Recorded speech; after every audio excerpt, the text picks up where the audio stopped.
How? When we are talking about electoral reform. Electoral reform is very simple.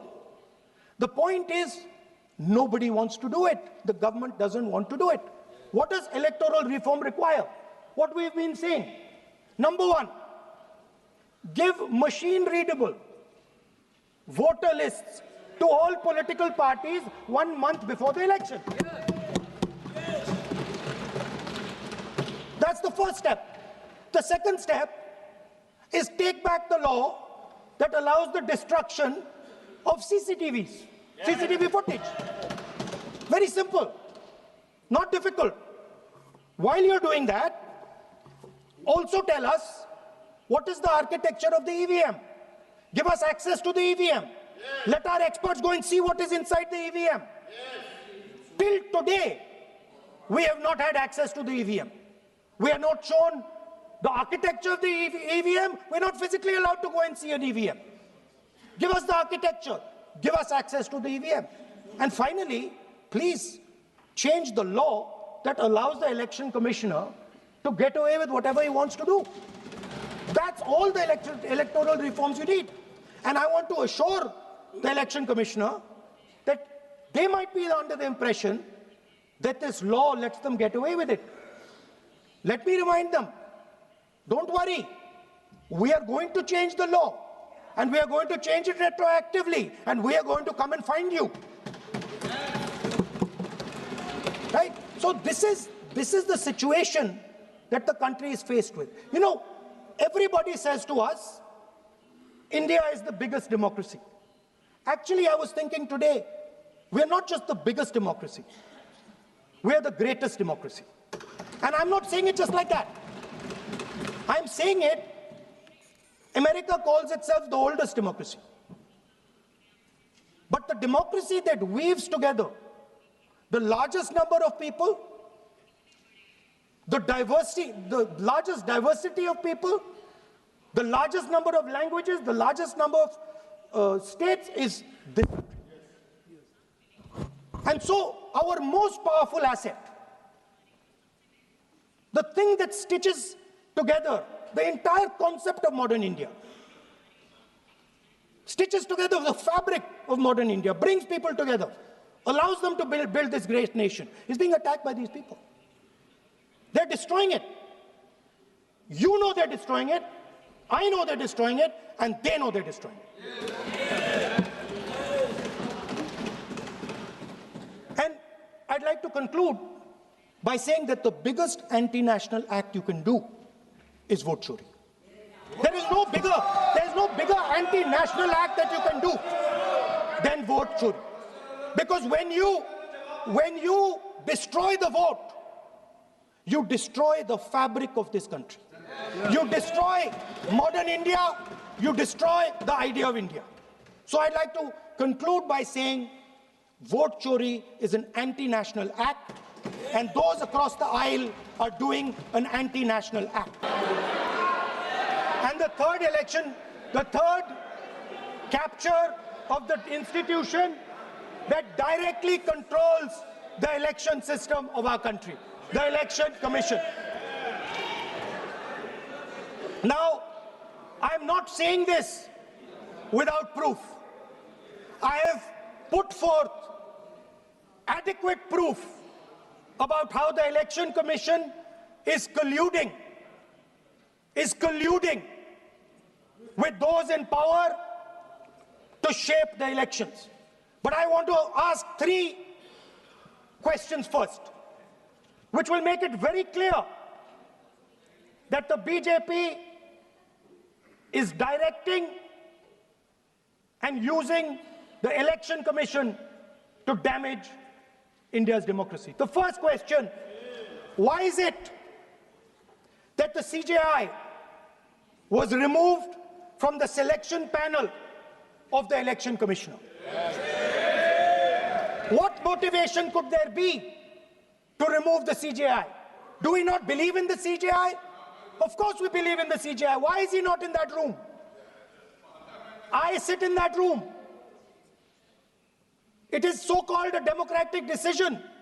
On one side, Prime Minister Narendra Modi and Mr. Amit Shah. on the other side, the leader of the opposition. I have no voice in that room. What they decide is what happens. So the first question, why is the Prime Minister and Amit Shah so keen on choosing exactly who the election commissioner is going to be?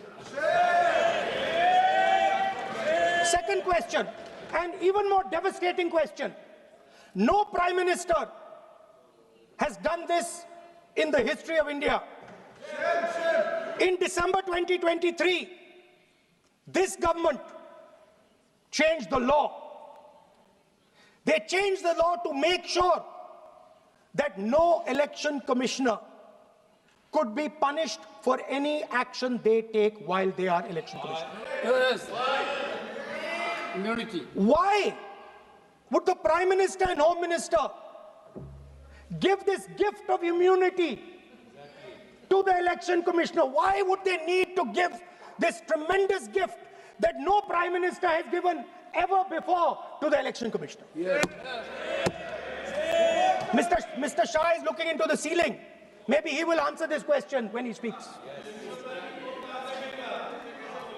And finally, why was the law with regards to CCTVs and the data that they contain changed? Why was a law put in place that allows the Election Commission to destroy CCTV footage 45 days after the election? What is the need? The answer given is it is a question of data. It is not a question of data. It is a question of stealing the election. Yes. Now, what is the result of this institutional capture? What is the result of controlling the Chief Election Commissioner and the Election Commission? First of all, we have a set of election campaigns that are tailored for the Prime Minister. 3-month, 4-month, 5-month-long campaigns are taking place so that the Prime Minister's schedule can be fitted in to the program. Second, we have a Brazilian woman who appears 22 times on the voter list of Haryana. Please. No. 22 times this lady appears. एक minute please एक minute. आप नेता प्रतिपक्ष है, मैं इस तरीके से सदन की कार्रवाई नहीं चलने दूंगा. ये सदन है, सदन की गरिमा को बनाए रखें. आप सदन की गरिमा से बोलेंगे तो ठीक नहीं, जैसे सदन नहीं चलेगा. नो, गलत तरीका है आपका, नहीं होगा. आप ले रहिए, आप ले रहिए. नहीं, माननीय प्रतिपक्ष के नेता, आप पहले अपने सदस्यों को समझाइए. नहीं चलेगा, नहीं, ठीक नहीं है. नो, नहीं, बिल्कुल नहीं चलेगा. अगर आप सर माननीय प्रतिपक्ष के नेता, आप अपने सदस्यों को गरिमा समझाइए. सर, बट ये तरीका आप इतने सालों तक यहाँ पर हैं, ये तरीका उचित है क्या? सर, विरोध का तरीका होता है, लेकिन ये उचित तरीका नहीं है. तरीका इधर भी हो. नो, उधर का तरीका क्या है सर? नो, सबका तरीका उधर से होगा, उधर से भी बोलेंगे, इधर से बोलेंगे, सब जगह से बोलेंगे. Speaker sir, I don't agree with the showing of photographs here, but it is a reflection of our democratic structure. This is what is happening in our democracy, that you're not allowing us to show. This Brazilian woman has appeared 22 times on the voter list in Haryana. And not only that, there is one woman whose name has appeared 200 times, more than 200 times in one booth in Haryana. And it is very clear, and I have proven without doubt, that the election of Haryana was stolen and the theft was ensured by the Election Commission of India. I've said it again and again and again. Now, nowhere has the the Election Commission answered my questions. The Election Commission has not told me why this lady's picture has appeared on the polling list. They have not told me why lakhs and lakhs of duplicate voters are existing. They have not told me why a BJP leader is coming from Uttar Pradesh to vote in Haryana. These are straightforward questions. And there is clear proof which I have put in front of the country. Right? But the Election Commission has no answer to these questions. And that is the result of the complete capture of the Election Commission by the people across the aisle. By the way, you're talking about SIR in Bihar. Let me say something about SIR in Bihar. Why is it that after the SIR in Bihar, 1.2 lakh duplicate photos are existing in Bihar, in the voting list? If you've cleaned up the voting list, why are there 1.2 lakh duplicates in Bihar? And we've not just proven this about Haryana. We have proven this in Karnataka, we have proven this in Maharashtra, and I'm absolutely certain this is how you're winning elections in Madhya Pradesh, in Uttar Pradesh, in Bihar, across the country.